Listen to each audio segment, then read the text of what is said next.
नमस्कार। आज हम बीएड प्रथम वर्ष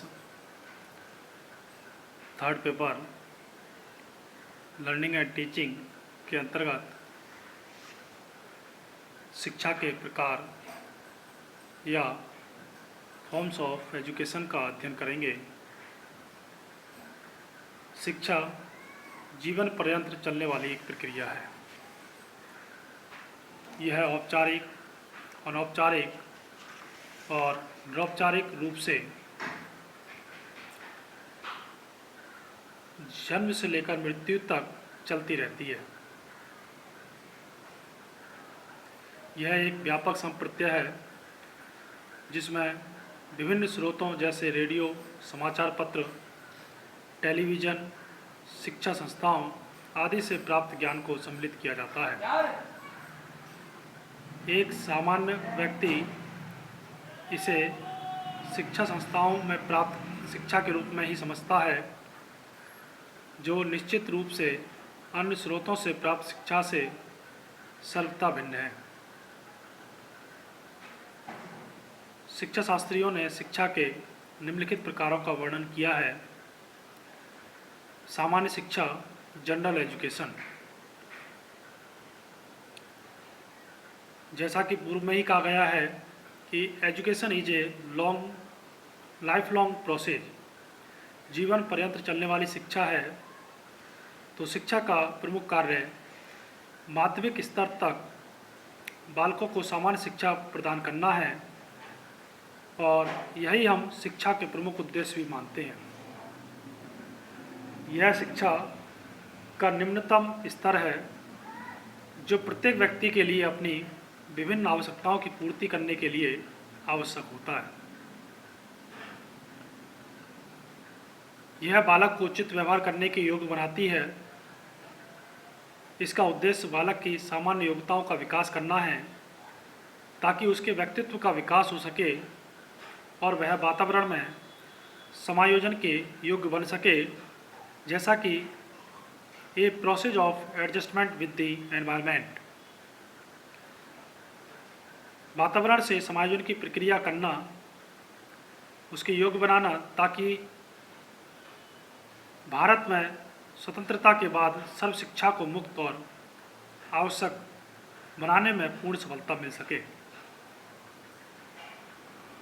इससे अगला है विशिष्ट शिक्षा, स्पेसिफिक एजुकेशन। वर्तमान युग विशिष्टीकरण का युग है। एक व्यक्ति सभी क्षेत्रों में विशिष्ट नहीं हो सकता।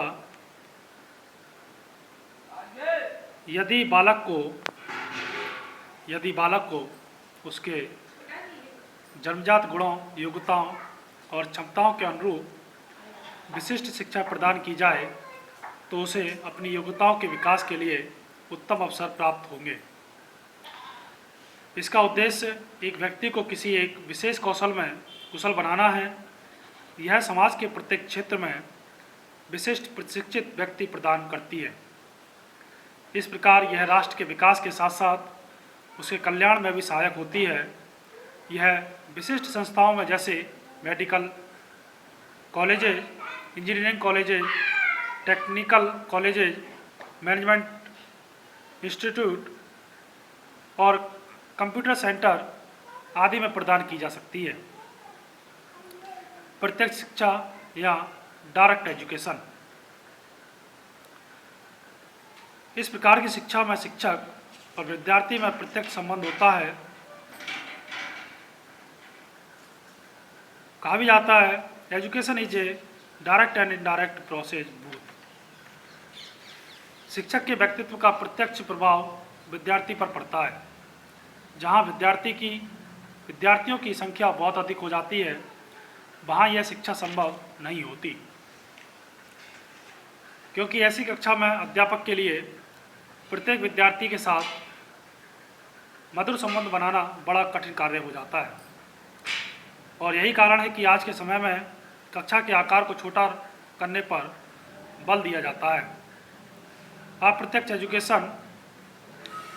अप्रत्यक्ष शिक्षा, इनडायरेक्ट एजुकेशन। वर्तमान युग में अप्रत्यक्ष शिक्षा अस्तित्व में आई क्योंकि जनसंचार के इस विकास के कारण महान शिक्षा शास्त्रियों के विचारों को उन लोगों तक पहुंचाना संभव हो सका जो लोग प्रत्यक्ष संबंध में कभी नहीं आए। इंदिरा गांधी मुक्त विश्वविद्यालय पूरे विश्व में विभिन्न क्षेत्रों में अप्रत्यक्ष शिक्षा प्रदान कर रहा है। बहुत से अन्य विश्वविद्यालयों में भी दूरस्थ शिक्षा कार्यक्रम चल रहे हैं।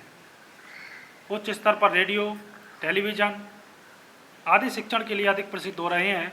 आज के समय में कोई भी व्यक्ति यदि इंटरनेट की सहायता से सूचना प्राप्त करना चाहता है तो कर सकता है।